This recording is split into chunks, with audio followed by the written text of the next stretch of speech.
bringing hope the world over. Hope Channel.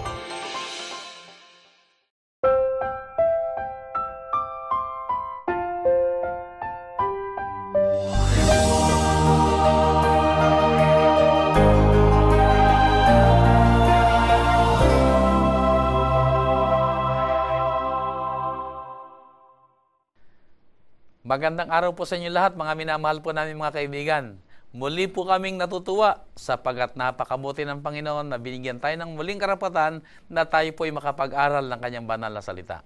Ako pong muli ang inyong lingkod, Pastor Ben Casimiro, at dito po sa ating talakayan ay muli natin makakasama ang masigasig nating Direktor ng Komunikasyon. Wala pang iba kundi si Pastor Jose Urbay Jr. Welcome, Pastor. Maraming salamat, Pastor Ben, at kami po'y maligayang nagbabalik sa pagtalakay po ng ating paksa sa pagdidisipulo.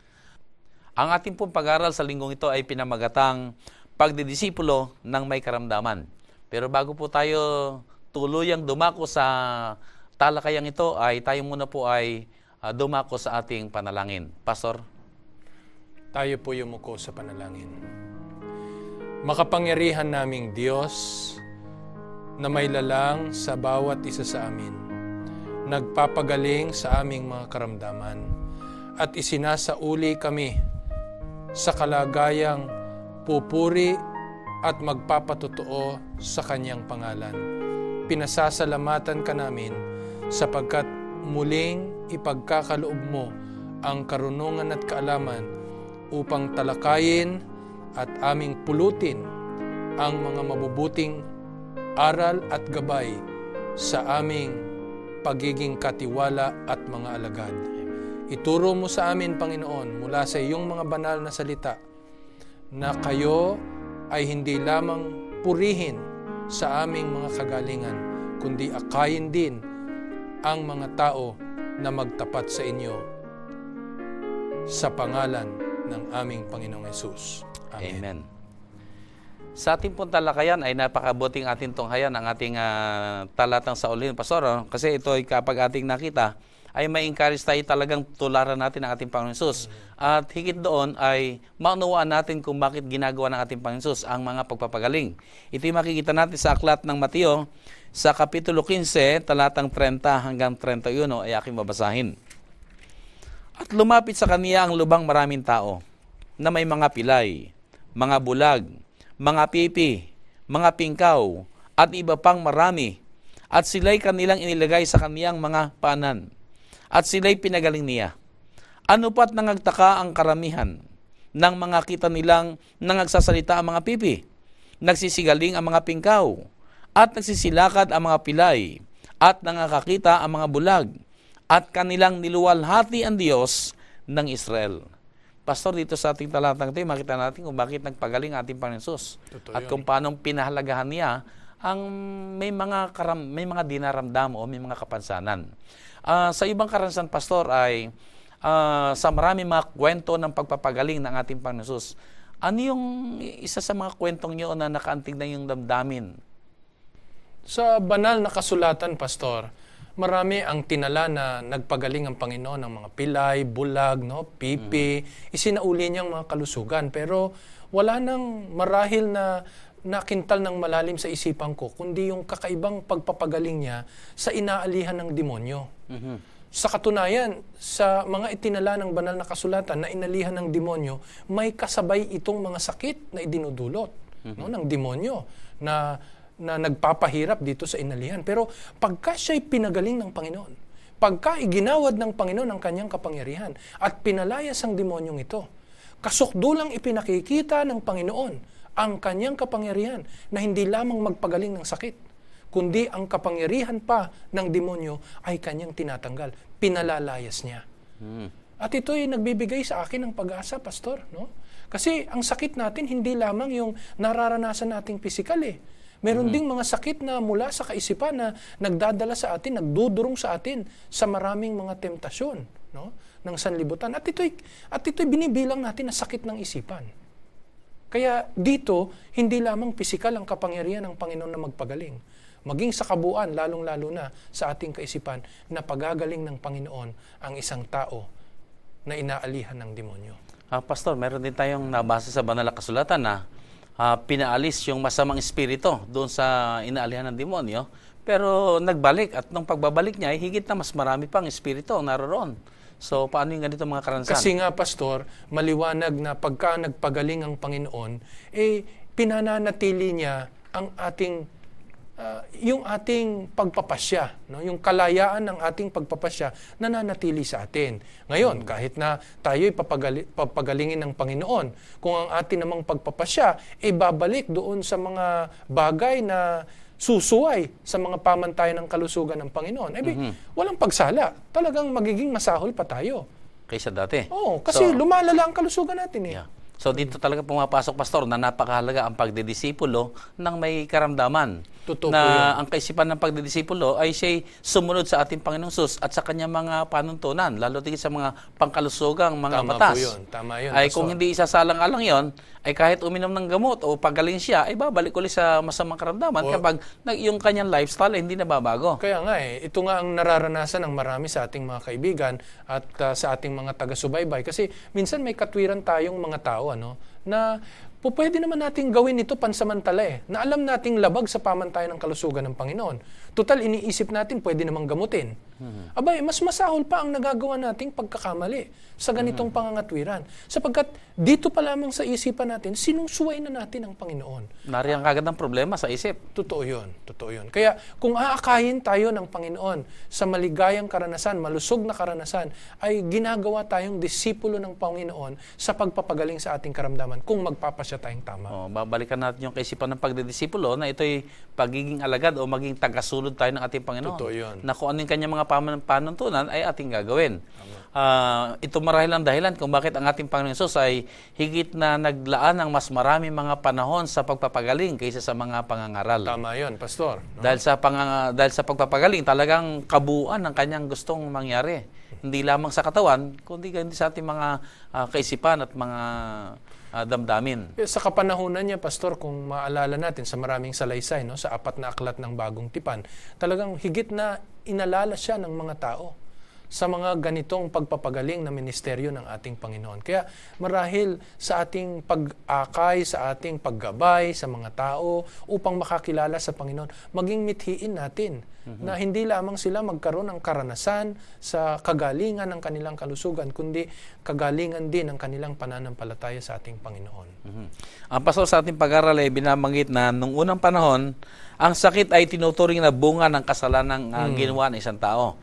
Ito'y nakita natin sa karanasan ng patriarkang si Job, na ang kanyang mga kaibigan ay gano'n ang kaisipan. Sinumbat May sa kasalanan ka, kaya ka may ganyang sakit. Tama. Ito rin ang karanasan sa Bagong Tipan ng mga alagad, na ang kanilang kaisipan ay kapag may sakit ka, may ginawa kang kasalanan.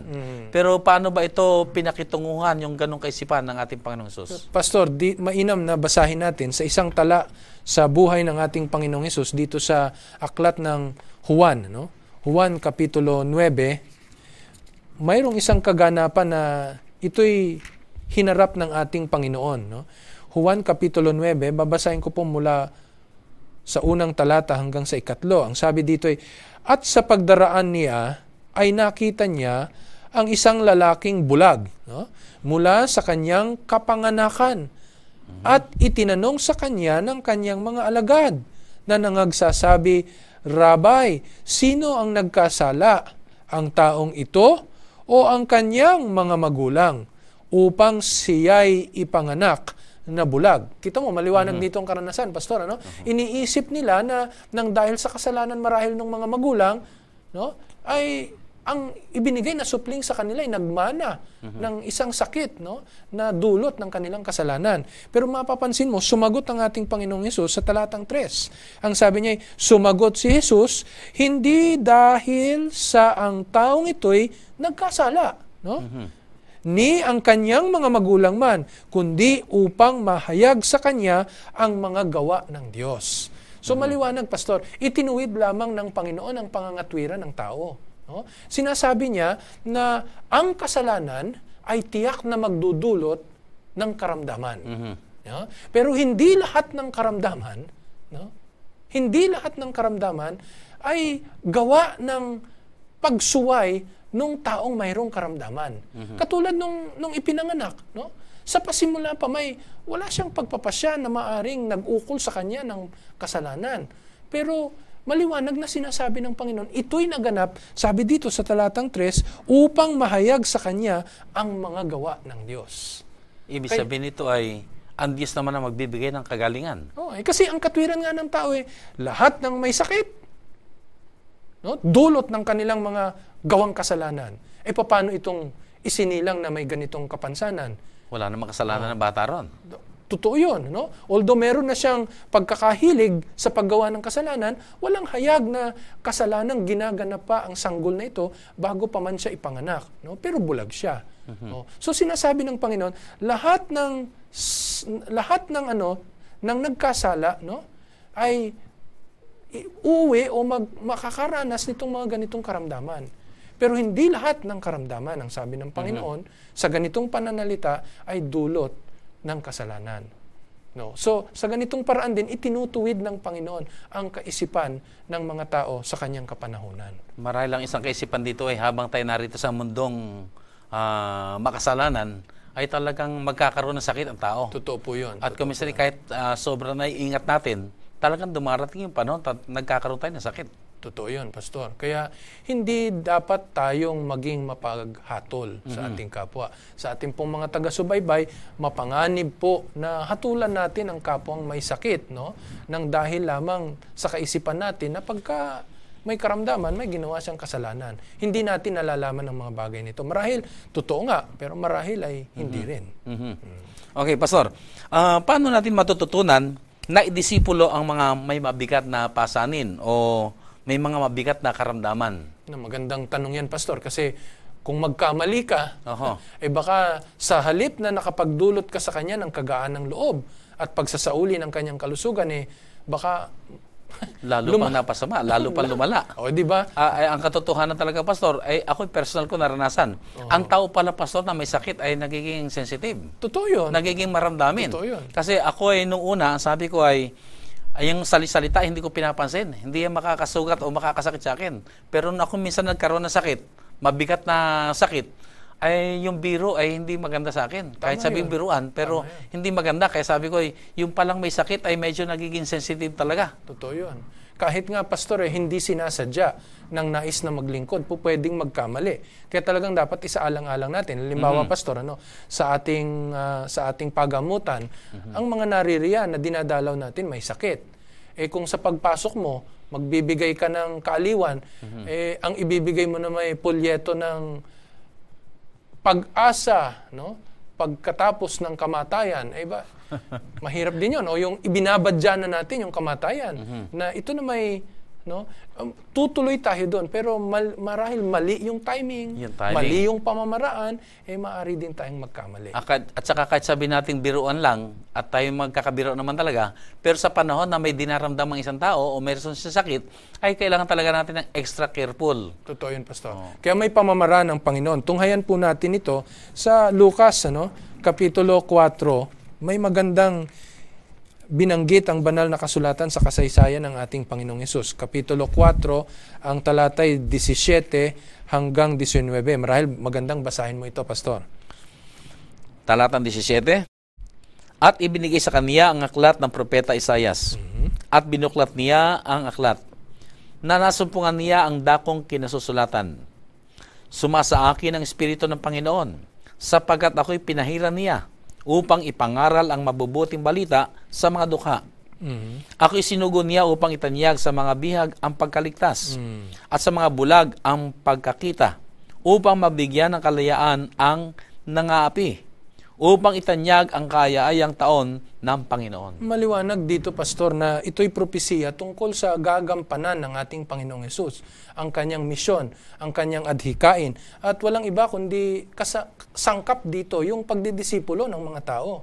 Kaya pala, na sa pagpapagaling ng Panginoon, layunin ng Panginoon, no, na akayin ang tao, hindi lamang sa kagalingan, kundi purihin, ibunyag ang mabuting balita ng pagliligtas ng ating Panginoon.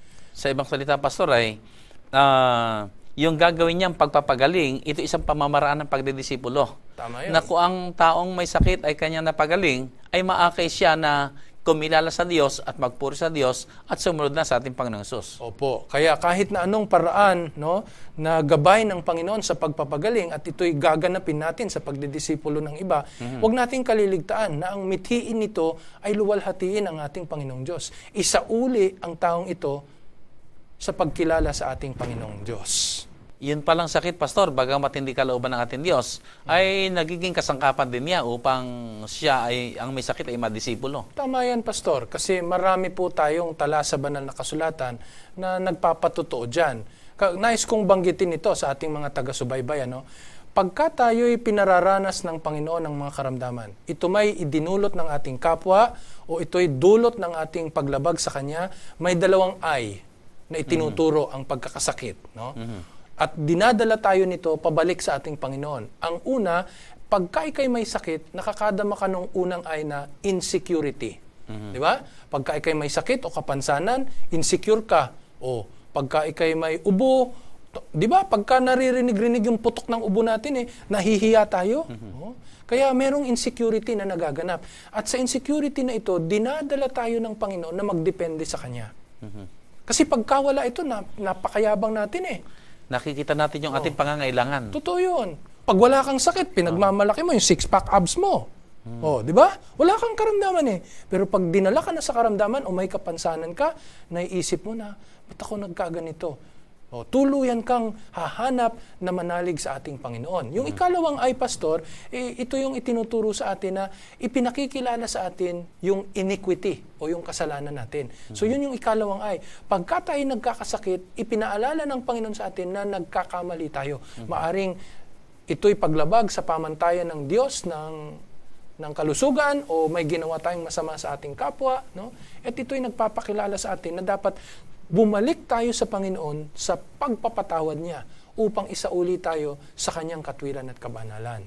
Kaya doon nakikita mo na ginagamit ng Panginoon itong pagkakasakit upang maging paraan na tayo'y isauli o kanyang gawing disipulo ng ating Panginoong Diyos. Kaya pinapahintulot din niya ang pagkakasakit ng tao para ma-realize natin yung ating mga maling mga gawi. Totoo yun, Pastor. Sa tala ng lumang tipan, meron tayong karanasan sa Daniel, di ba? Si Nebuchadnezzar. No? Ipinaranas ng Panginoon sa kanya, ipinahintulot sa kanya ng Panginoon ng isang sakit na nag-asal hayop siya. Anong idinulot nito sa kanya? Napainam siya. Sapagkat pagkatapos nito, nagkaroon siya ng kalagayan na pagkilala sa Panginoon na ipinakilala ni Daniel. No? Meron din tayong kasaysayan sa lumang tipan, ang lalaking si Asa, yung si Haring Asa. No? Itinala siya ng banal na kasulatan na talagang nagbalik loob siya sa Panginoon pagkatapos na siya magkaroon ng karamdaman. Pero sa dakong huli, nagkaroon siya ng sakit sa paa, foot disease. Sa halip na magtiwala siya sa Panginoon, ay umayo naman siya sa sanlibutan o umanap siya ng kagalingan sa sanlibutan at itinala siyang nagkamali sa bagay na ito. Kaya makikita mo, dinadala tayo ng Panginoon sa magandang karanasan upang isauli sa Kanya dito sa mga pagkakasakit na ito. Sana ito'y maalala natin, lalong-lalo na po sa ating mga taga-subaybay na nakakaranas po ng mga sakit sa ating mga buhay. Okay, so ito'y magandang paalala sa atin na sa panahon din ng pagkakasakit ay talagang marahil ito rin ang pamamaraan ng Panginoon na tayo lumapit sa Kanya at kilalanin siya. Kaya reflective ka di ba? Pagka naka-confine ka sa hospital, hindi ka nag-iisip dyan ng mga kung ano-ano, nagiging reflective ka. Ay, lalo na kung ito'y malubha, nakakaisip ka, ano bang nagawa ko sa asawa ko? No? Baka ako'y bawian na ng buhay, meron ba akong mga pagkukulang? Nagiging reflective tayo. Tama yun, Pastor. Alam talaga ng Panginoon ang pinakamabuti. Kaya mapagkamisan ay ipinapahintulot niya ang pagkakasakit dahil ito'y sa atin di katututo. Tama. Amen. Pastor, sa ating leksyon ay paano ba nagpagaling ang ating Panginoon Jesus nung siya narito pa sa lupa? Sa isang tala, Pastor, dito sa Marcos, Kapitulo 2 hanggang 12, talatang 1 hanggang 12, isinasalaysay dito ang isang kaganapan kung saan nagpagaling ang Panginoon. Kung maalala mo, ang taong ito na may sakit ay dinala ng kanyang mga kaibigan doon sa lugar kung saan nagpapagaling ang Panginoon. At walang paraan na sila ay makapasok hanggang kung saan naroon ang Panginoong Yesus. Kaya idinaan nila ang lalaking ito. No? Sa itaas, bumutas sila. kung saan naroon ang ating Panginoon at doon ibinaba ang lalaking ito. So makita talaga natin yung pananampalataya at yung sidhin ng pangangailangan Totoo yun, nila. totoo yun. Pero ang kakaiba dito sa tala na ito, Pastor, sa pagpapagaling ni Jesus, nang makita ng ating Panginoong Jesus ang may sakit na ito, sa talatang 5, ganito po ang sinasabi at patuloy. At pagkakakita ni Jesus sa kanilang pananampalataya, ay sinabi sa lumpo, Anak, ipinatatawad ang iyong mga kasalanan. Pastor, ito ngayong medyo mukhang kakaiba, no? Kasi Totoo ang yun. pinag-uusapan natin dito, may mabigat na pasanin o karamdaman yung tao. Pero ang tinutukoy ng ating Panginoon Jesus naman dito ay yung kasalanan niya ipinatawad. Totoo yun. Kaya makikita mo na inuugnay ng ating Panginoong Hesus na yung ating katawang pisikal, no, hindi lamang iginagawad ng Panginoon ang kagalingan, kundi isinasauli rin niya yung ating spiritual na kalagayan. No? Kaya mahalaga itong pagpapakilala sa atin na sa ating paggagamot, sa ating pagpapagaling o paghanap ng kagalingan ng ating kapwa, sa ating paggabay sa kanila upang maging disipulo, huwag nating paghihiwalayin itong dalawang bagay na ito. Dapat makita natin na nakaugnay ang ating kalagayang espiritual sa ating pangangatawan. Pastor, tama yan, na talaga may kaugnayan. Pero siguro ang issue natin dito ay sa simpleng pagbasa natin ay makikita natin na parang nauna muna yung pagpapatawad bago yung pagpapagaling. Hindi ba ang normal nito ay pagalingin muna at kung siya gumaling na, maakay siya na siya ay lumapit sa Diyos at tumingin ng patawad dahil naging malusog na siya at maganda na ang kanyang kaisipan, ay di lalo niyang ma-appreciate ang kapangyarihan ng Diyos at dito hihingi siya ngayon ng patawad. Pero dito parang baliktad Yan nga ang nagiging problema kasi natin, Pastor. Ang kaisipan natin ngayon na kung pagagalingin ako ng Panginoon, tatalima ako sa Kanya o susunod ako sa Kanya. Mali yung ganong kaisipan eh. Dapat buo sa ating kalooban sa pagkilala ng dulot ng kasalanan na tayo'y nagbabalik sa Panginoon. Mapagaling o hindi, mahalaga sa atin na tayo'y isinasauli sa Panginoon. At sa kagandahang ito, sa pananampalataya, tayo nga'y hindi lamang isinasauli, kundi pinagagaling din. So, ibig sabihin, nandoon ang pagkilala ng taong may sakit na yung paglapit niya sa ating Panginoon Jesus, una ating sa lahat ay nandoon yung pagkilala niya. Siya nagkasala. Siya mayroong mga pagkakamali. At ito'y nakita o nadama ng ating Panginoon Jesus, kaya ang kanyang unang mga bitaw na salita ay mga salita ng pagpapatawad. Totoo yun, Pastor. Kaya mahirap po yung sa kagustuhan natin tayo'y pagalingin, meron tayong mga hinihahanay na mga kondisyon, no? Na pagsunod sa Panginoon. Mali po yun eh. Mali yun. Talagang hinahanap muna ng Panginoon na maisauli tayo, no? At kasabay nito, kaalinsabay nito, ay ipinagkakaloob din niya ang kagalingan natin. Pastor, siguro talagang dito sa kwentong ito ay kitang-kita yung pananampalataya. Hindi lang nung may sakit, pati ng mga kasamahan niya. Totoo na talagang buo ang kanilang loob, na talagang dinala sa Panginoon, ginawa ng paraan. Nandun talagang pagkilala nilang, hangarin nilang talagang mailapit lamang sila sa ating Panginoon. Tandaan mo, Pastor, kaya yan ibinaba sa taas, no? Kung saan naroon ang ating Panginoong Hesus. Kasi napakapal ng tao. At maaaring gumawa ang Panginoon na himala lamang na wala itong pagsasauli ng kalagayang espiritual, no? Katulad ng ipinagpapalagay ng mga eskribang nakapalibot sa kanila. Di magiging himala lamang ito. Hindi sila dadalhin sa pagkilala na kaalinsabay ng pagpapagaling ng Panginoon ay kinakailangang isauli rin tayo sa ating kalagayang espiritual. Kaya pag tayo, Pastor, ay naglalapat ng kagalingan sa ating kapwa, huwag sanang maging pamantayan lamang natin na gumaling. Dapat magpatuloy ito sa mithiin na maisauli sila sa ating Panginoong Diyos. No? Kasi pagka hanggang dun lamang sa pagpapagaling, ang inaakala natin tayo ang naggawad ng kagalingan. No? Pero pagka ito'y inaakay natin sa Panginoon, ibinabalik natin sila sa pagkilala na Diyos lamang ang nagpapagaling. Pastor, sa ating lesson binanggit talaga na mapakaraming mga tao na may mga sakit na naunawaan din nila na sila may mga suliraning spiritual. O sabi natin na alam nila na meron silang sirang relasyon sa ating Diyos, na nangangailangan din sila talaga ng pagpapatawad. Kaya yung binanggit mo kanina na tayo yung mga nasa mga pagpapagamot o pagpapagaling, ay huwag natin isalang-alang lang yung kagalingang pisikal. Amen. Kundi nandoon talaga yung kaisipan natin na yung sirang relasyon sa ating Panginoon ay maibalik din. Totoo yun, Pastor. At tayo mga kasangkapan lamang na inaakay natin sila. At kung sila magkaroon ng magandang relasyon sa Panginoon, ako, pagka meron ako pinapanalangin kasi, Pastor, talagang sinasabi ko na, Panginoon, siyasatin mo kanyang puso, hayaan mo makita kanila, madama nila ang banal na Espiritong gumagawa sa kanilang mga buhay, at makita kanila na ikaw ang Diyos na nagligtas at siyang bibigay ng kagalingan, nandoon yung pag-akay sa pananampalataya. Itong dahilan, Pastor, kaya sa ating mga pagamutan, yung gawain ng ating mga chaplain ay dugtungan, no? Yung ginagawa ng ating mga manggagamot na ibalik at isauli ang isang may karamdaman sa ating manlalalang. At dito nakikita mo yung ugnayan ng doktor o yung gumagamot at saka yung alagad ng ating Panginoon na magkapisa ng kanilang gawain. Wala itong pagkakahiwalay. Kaya pagka ang doktor ang iniisip lamang ay yung pagpapagaling, no? Hindi ito ang kabuuan. Kaya dito lalabas na ang paraan ng pagpapagaling ng Panginoon ay holistic. No? Dinadala tayo, isinasauli tayo sa tamang pagpapasya, no? Isinasauli tayo sa kalagayang espiritual, no? Ibinabalik sa atin ang kalakasang pisikal, at higit sa lahat, pagka ito nga ay naisauli, no? Isinasauli rin tayo sa ating kapwa, di ba? Kasi insecure ka pag may sakit ka, no? Parang nagsisiklod ka sa maraming tao. Pero sa ganitong holistic approach, isinasauli tayo ng Panginoon sa lahat ng mga aspetong ito. Kaya tinaguri ang holistic. Okay. Maganda, Pastor. Ano ba ang ultimong mithiin talaga ng Panginoon sa kanyang ginagawa mga pagpapagaling? Dito, Pastor, sa isang tala sa Lucas Kapitulo 8, ang mga talatay pasimula 26 hanggang 39, ano? Sinasalaysay dito yung binanggit kong paborito kong pagpapagaling ng Panginoon, no?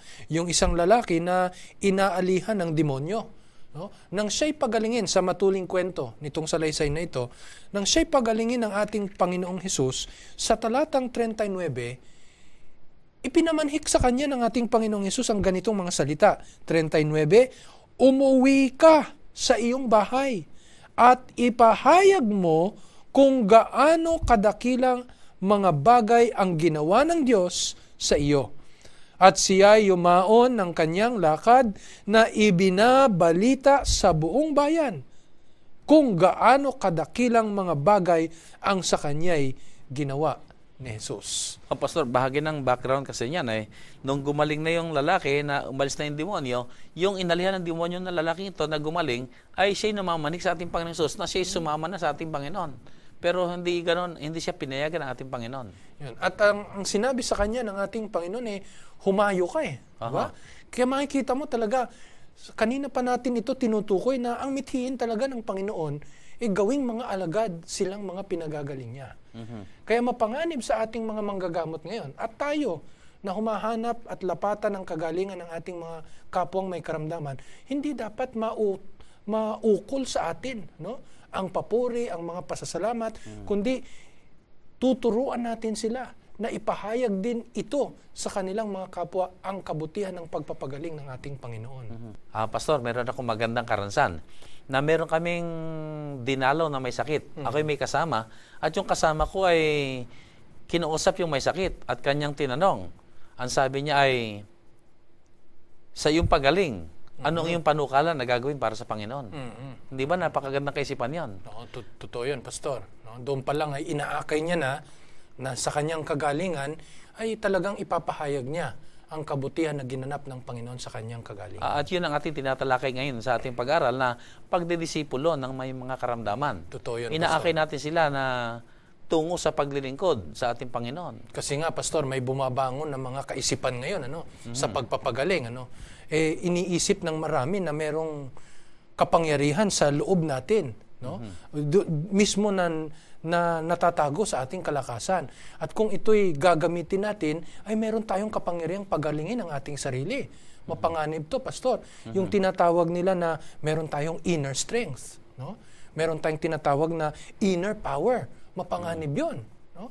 Kasi itinuturo natin sa pagpapagaling na wala tayong kapangyarihan sa mga bagay na ito, kundi sa isang dakilang manlalalang na nagpapagaling sa atin sa kanyang kapangyarihan. Sa sabi, ang pagpapagaling ay talagang ang dapat nakahinatnan nito ay para sa Panginoon o patungo sa ating Panginoon na siyang tunay na manggagamot. Yeah. Bagamat magandang pakinggan at masarap pakinggan yung positive thinking, ang itinuturo sa banal na kasulatan ay mas mainam, yung thinking na nagmumula sa tunay na pananampalataya kaysa yung positive thinking lang na nanggagaling sa ating sariling kakayahan. Mas maganda na ibinubunsod ito ng tunay na pananampalataya na pananalig sa ating Panginoong Diyos. So, nandoon yung diwa na ang paggaling ay talagang akay sa pagiging disipulo. Tama yun, Pastor. Tama yun.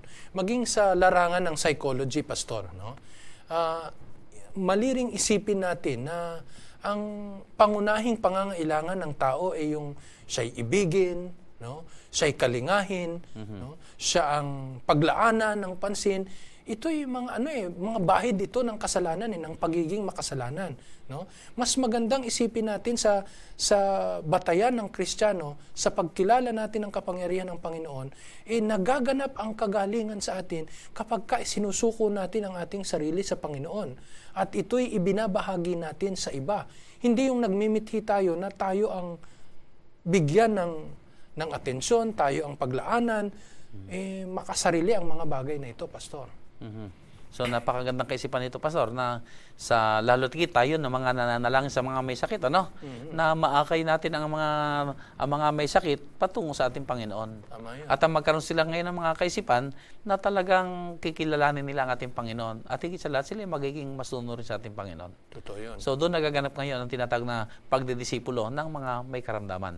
Kasi hanggang buhay sa kanila na may magagawa sila sa kanilang sarili, walang magaganap na pagdidisipulo Kaya talagang makikita mo, ipinapahayag ito ng malinaw ng ating Panginoon. Sa isa pang talata, Pastor, dito sa 2 sulat ni Juan, may mababasa tayong patungkol din sa ugnayan nitong kaluluwa at yung ating kalagayang espiritual. Ganitong sabi, Pastor, minamahal, aking idinadalangin na sa lahat ng mga bagay ay guminhawa ka at bumuti ang iyong katawan na gaya ng pagginhawa ng iyong kaluluwa. Kaya maliwanag na mayroong ugnayan, Pastor. Ang ating kalagayang espiritual at ang ating kalusugan o kalagayang pisikal. Pastor, meron bang pag-aaral na isinagawa tungkol sa kaugnayan ng kalusugang pangkatawan at pangkaisipan at pang-espiritual? Oo, Pastor, ang ating kasaysayan o yung ating yung ating kapanahunan ngayon ay nagsagawa na ng maraming mga pag-aaral. Ang katunayan ay sinusukat nila kung ano ang ugnayan nitong ating mga nararamdamang emosyon, yung ating mga iniisip sa ating mga karamdaman o dun sa ating mga kalagayang pisikal. At nagpapatunay na meron ngang tunay na bahagi ito. Katulad halimbawa, itinala ng mga pag-aaral na ito na yung mga tao na nagkikimkim ng galit, o kaya ay merong mga depresyon sa buhay, nang dahil sa kanilang marahil ay walang pagtitiwala sa Diyos o di kaya ay maaring sila'y nawala ng pag-asa, ito'y sumusunod kaagad ang mga karamdaman sa kanila. At yun namang mga may karamdaman, Pastor, pagka ang kanilang pag-iisip ay wala sa wasto at ito'y hindi nakapag-iisip ng tama, makikita mo na ang kanilang karamdaman lumalala. Talagang palubha. Kaya makikita mo talagang may ugnayan. Itinuturo ng banal na kasulatan at pinatutunayan ng pag-aaral sa ating kapanahunan. So mahalaga talaga na yung pag-iisip ng tao ay tama at sumusunod ang kalusugang pang-pisikal. Sa ating mga pag-aaral ng salita ng Diyos, alam po natin na ito nagbibigay ng pag-asa, nagbibigay ng kasiglahan. So, anong kahalagahan o anong resulta ng pagkakaroon ng katiyakan ng isang tao ay mayroong buhay na walang hanggan? Pagka tayo'y tumatanaw sa isang buhay na walang hanggan, ayon sa pangako ng Panginoon, na Kanyang ipagkakaloob sa biyaya at sa tapat nating pananampalataya sa Kanya, ito'y nagbibigay sa atin na pananaw na ang buhay ay hindi magwawakas lamang sa pansamantalang kamatayan sa lupang ito.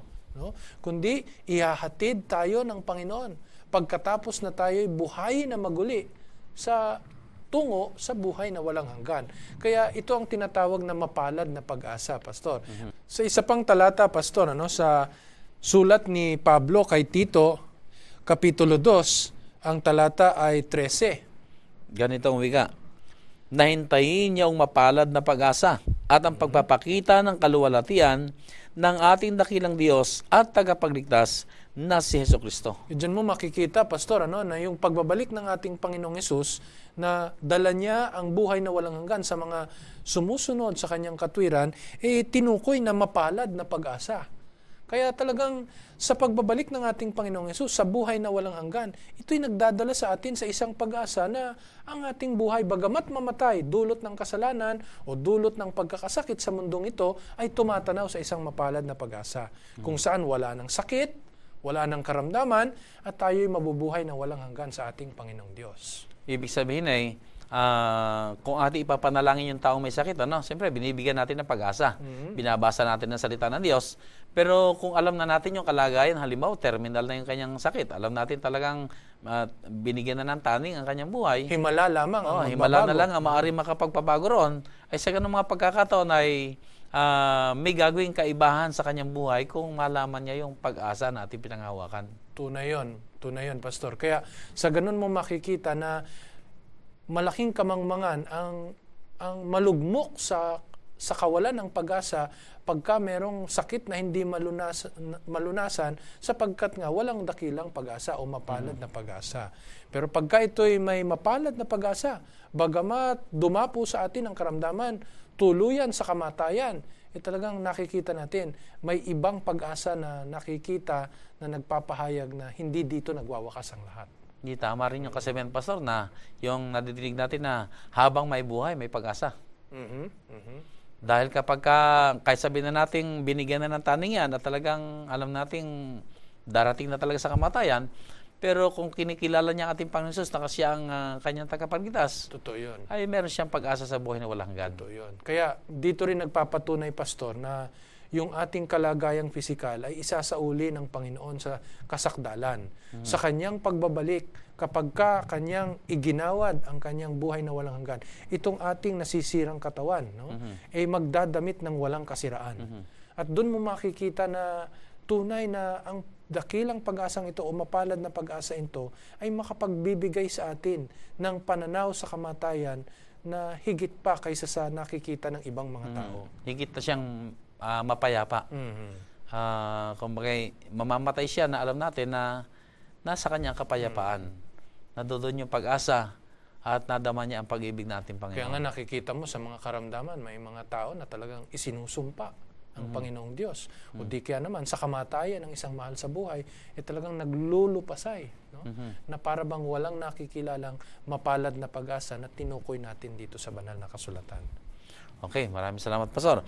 Gaano kahalaga ang naging bahagi ng gawaing pagpapagaling sa panahon ng Bagong Tipan at anong mahalagang gawain ang gagampanan nito sa ating kapanahonan? Itong tinatawag nating gawaing pagpapagaling o Ministry of Healing. Totoo yun, Pastor, kasi matatandaan natin na kanang kamay ng Ebanghelyo ang pagpapagaling o yung gawain ng pagpapagaling. Kasi dito natin ipinakikita na hindi lamang natin ninanais na sila'y maabot ng pabalita ng Panginoon, kung hindi makaranas din sila ng kapangyarihan ng Diyos na baguhin ang kanilang kalagayang pisikal na madalas, sa mga hindi nakakakilala, madalas na magkasakit. Kasi nga, hindi isinasaalang-alang ang pamantayan ng Panginoon.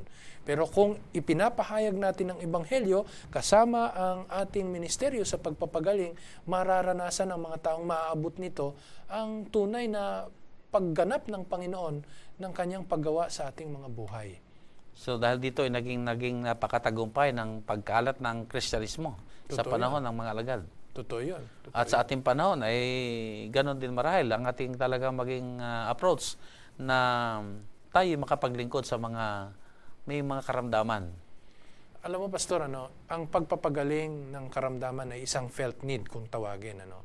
At marahil ang isang tao na hindi nakakadama ng pagkakatawag ng Panginoon sa pamamagitan ng pangangaral, o Bible study, ay maaring tumanaw sa Panginoon sa pamamagitan ng isang pagkakasakit na maaring lunasan sa kapangyarihan ng ating Panginoong Hesus. Kaya merong mga bagay na po pwede nating tukuyin at dalhin ang pabalita ng Panginoon sa pamagitan itong tinatawag na health ministry o itong kalusugan natin na dapat ay kaakibat ng ating pagkilala ng ating pagiging katiwala sa ating Panginoong Diyos. So sa ating mga iglesia ay itong sangay ng pagpapagaling o tinatawag nating health department natin ay napakahalagang bahagi ang ginagampanan nito sa paggawa ng pagdidisipulo ng mga alagad.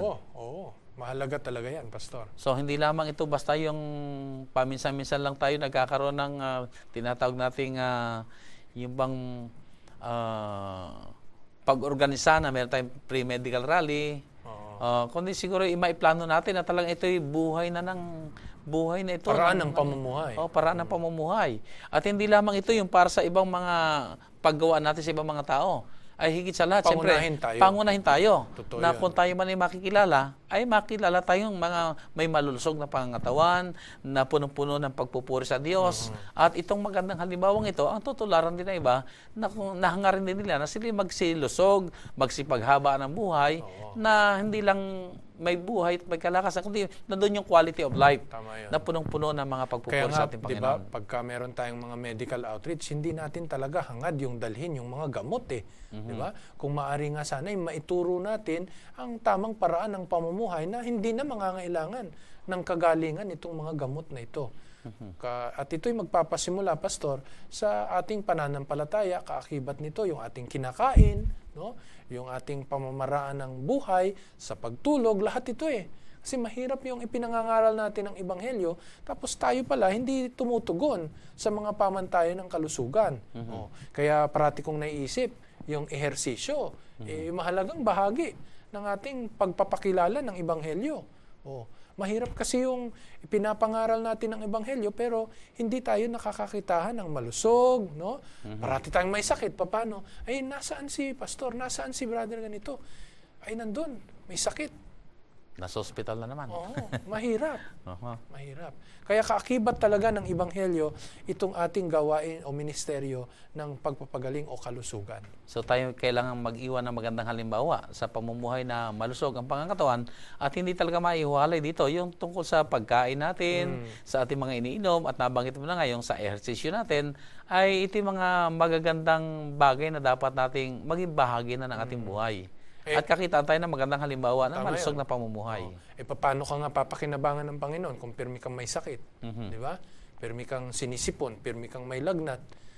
Kakaunti ang magiging pakinabang sa maari mong maiambag sa gawain ng ating Panginoon sapagkat wala ngang mabuting kalusugan. Okay, so Pastor, ang ating pong paanyaya sa ating mga kapatiran, sa ating mga kaibigan, sa lahat po ng ating mga televiewers tungkol sa mga gawain natin sa pagpapagaling. Marahil mga kaibigan sa ating pong mga taga-subaybay, mahalaga po na kilalanin natin ang gawain ng pagpapagaling ng Panginoon ay hindi lamang upang gumawa ng himala, kundi akayin tayo sa paraan ng pamumuhay na ito'y maging patutuo natin ng ginanap ng Panginoon na pagbabago sa atin. Mahalaga po na ito'y makita sa iba't ibang antas ng ating paraan ng pamumuhay. At sa ganito ring paraan, inaakay natin ang ating kapwa sa pagsunod at paglapit sa ating Panginoong Hesus. So mga minamahal po namin mga kaibigan, sana po ay nakinabang kayo sa aming pong ginawang talakayan at dito po yung makita nating mabuti na ang sakit ay talagang dumarating at kung ito man ay dumating ay mga pagkakataon din ito na tayo makapaglingkod sa kanila. At sana po ay maunawaan natin mabuti ang kaugnayan ng physical nating kalusugan at ang ating mga spiritual at emosyonal na mga kalagayan. Ito nagkakaugnay-ugnay at ang hangad ng Panginoon tayo magsipaglusog sa kabuuan. At sa ganitong kaparaanan ay makapagdadala tayo ng karangalan sa ating Panginoon at makapaglilingkod sa Kanya. Nawa po mga minamahal namin mga kaibigan, kayo po ay pinagpala sa pamamagitan ng aming talakayang ito at kagaya po ng hangad ng banal na kasulatan sa atin, tayong lahat ay magsipaglusog sa ating pananampalataya, sa ating kalusugan, sa kabuuan ng ating katauhan, sa ikaluluwalhati ng ating dakilang Diyos.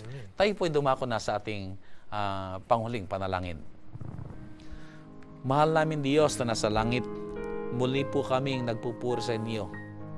at nagbabalik ng mga pasasalamat sa lahat ng inyong kabutihan.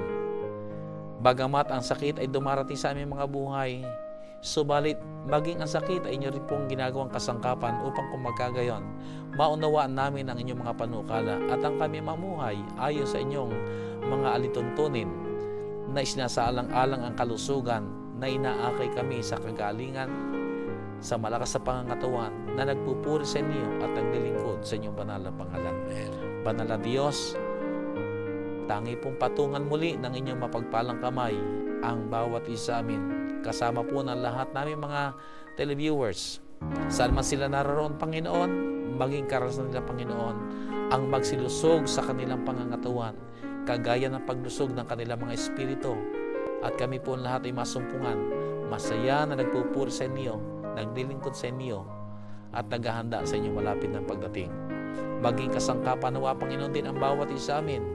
Maging ekstensyon ng inyong kamay upang kung magkagayon, ang mga may karamdaman amin pumadalaw, magawa ng mabuti, maipanalangin, at sa pamamagitan po namin, Panginoon, madala sa kanila ang pag-asa na kay Diyos na nagmamahal at kay Diyos na naghahangad ng kanilang kagalingan at kalusugan. O banal na Diyos, maraming salamat po na inyo pong tinugon ang aming mga dalangin at tinanggap namin ang kasaganaan ng inyong mga pagpapala sa pangalan ng aming Panginoong Hesus. Amen.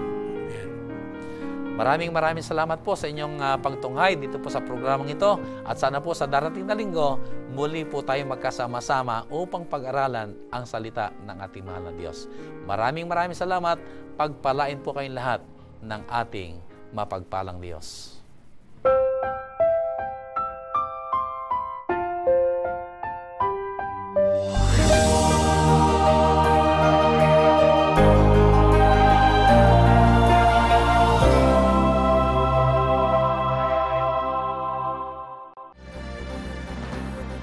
Presenting the best news in the world. You're watching the Hope Channel. Welcome to IS Graduate School and Seminary. Operated directly by the General Conference, offers master's and doctoral programs, theology, business, and education, a master's of public health. Join the students on this beautiful tropical campus right in the Philippines. Simple question. Do you like Hope Channel? Sergio, I know you do, man. Well, if you like us enough to invite us into your home, why not like us on Facebook? You won't be alone.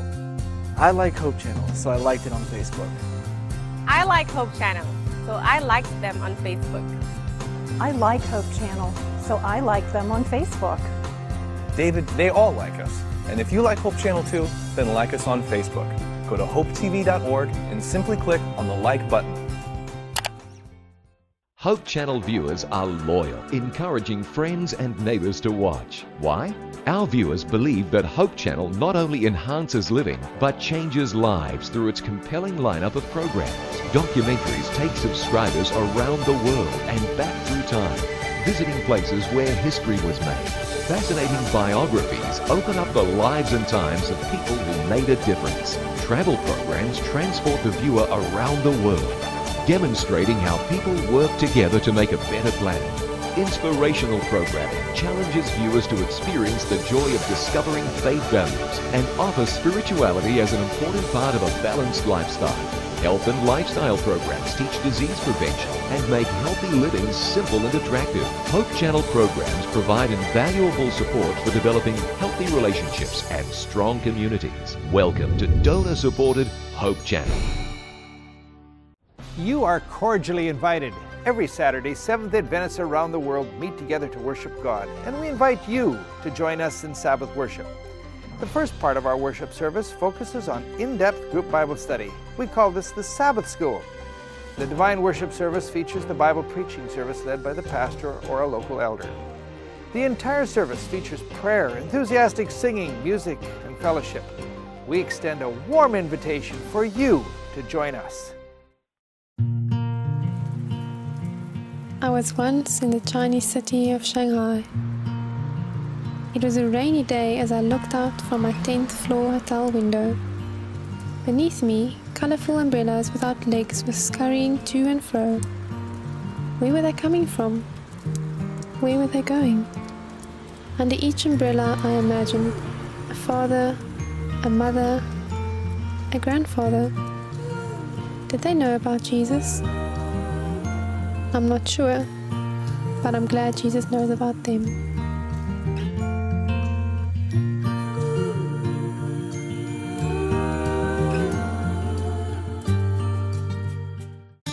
I pray for the people that are sick so they can get better. All around the world, children are praying at 7 in the morning, 7 in the evening, and 7 days a week. I pray for everybody in Haiti that does not have a home. Join the movement in your family today. 777 Prayer Kids.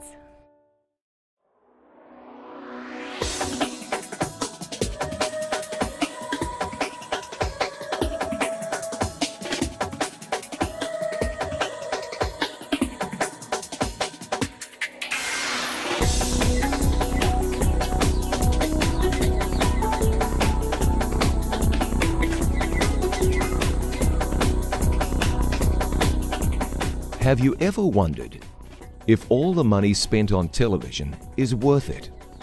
How much impact can a television program really have? In the early 1970s, Pastor Henry Feyerabend was invited to work with the Portuguese-speaking community in Toronto, Canada. There were approximately 250,000 Portuguese-speaking people in that city, and at that time, there was no Adventist presence among them. God impressed Pastor Feyerabend to create a television program to reach this group. TV stations at that time did not focus on multicultural programming, and it was nearly impossible to get television airtime. But after much persistence, Pastor Feyerabend met a man that had purchased half an hour on television.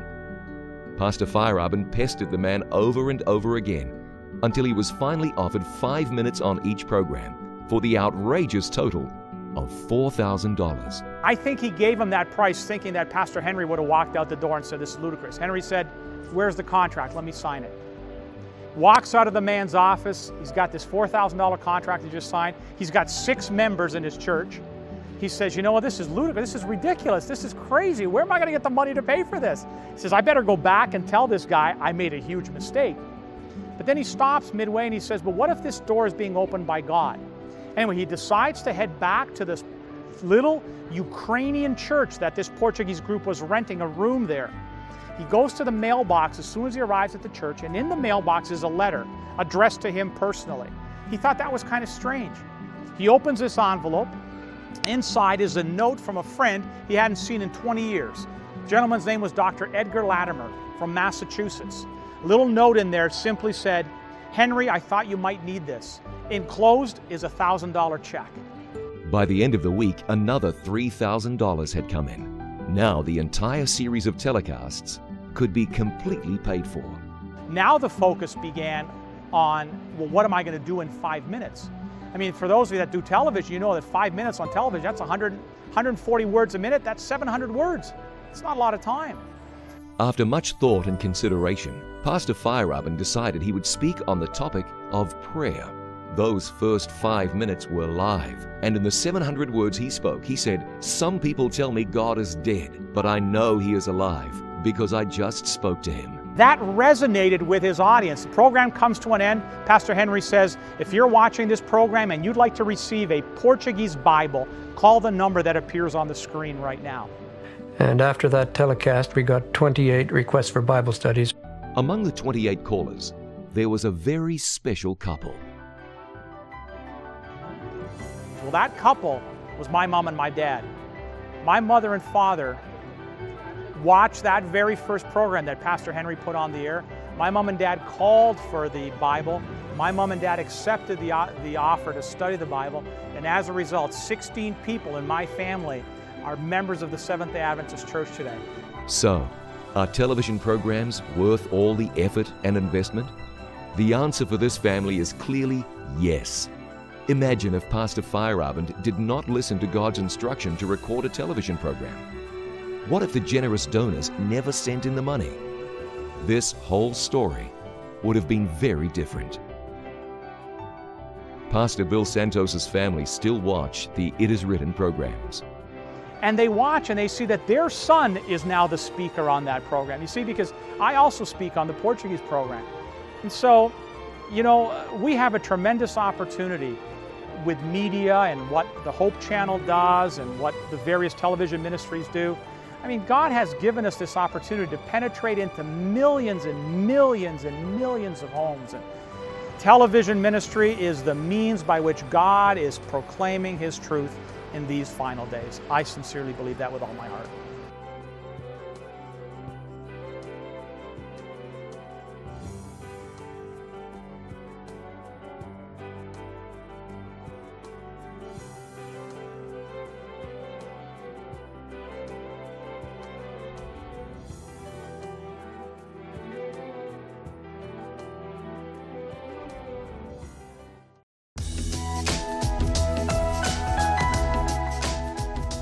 Do you find parenting a challenge? If so, you're not alone. Well, there are three major styles of parenting: authoritarian, permissive, democratic.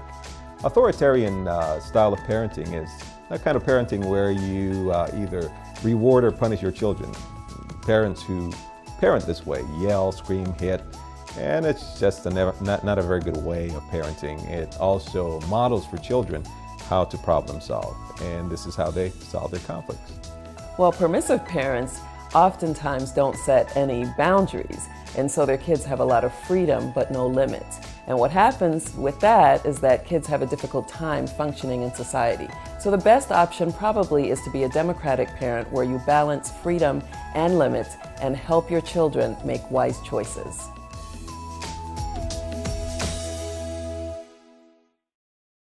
Every project, every shooting, every dream that comes true comes with a price: hard work. But with every production, every script, every realized dream comes a renewed heart and life.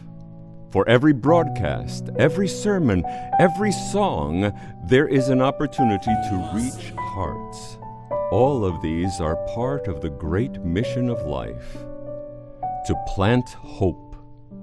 There are multitudes of people around the world, and God wants to speak to everyone individually, to touch their hearts as if there is no other one. Sometimes this is done through a computer with the living Word. Sometimes a simple pamphlet with the Word. At other times, TV, radio, sometimes the Word through a man, but always a heart in need of love. In Peru, a preacher called out to a man from among the congregation. It was a special live broadcast. Amazingly, it was a man hired to operate one of the cameras on this TV production. We needed his services, but God wanted his heart. A cameraman who had made no commitment to the Lord, but the power of the Word penetrated his heart and mind, and he accepted Jesus. Guillermo, deja tu cámara ahí donde estás. Hoy es una noche de gloria para ti. Guillermo left his post at the camera and came to the front of the church. Te bautizo en el nombre del Padre, del Hijo y del Espíritu Santo. Amén. Guillermo Eduardo abandoned his secular life and was born to a new era. Guillermo, in his media production, was only building the ark. But now this ark became his avenue of salvation. Just as Christ revealed himself in the Jordan as the Son of God, so it was that he revealed himself in the life of Guillermo. God desires to plant his seeds of hope in homes and in churches through the use of satellite media. And Jesus says, "What I tell you in the dark, speak in the daylight. What is whispered in your ear, proclaim from the roofs." This message of hope encourages us to shout from the rooftops through satellite dishes and antennas that Jesus is our hope for salvation.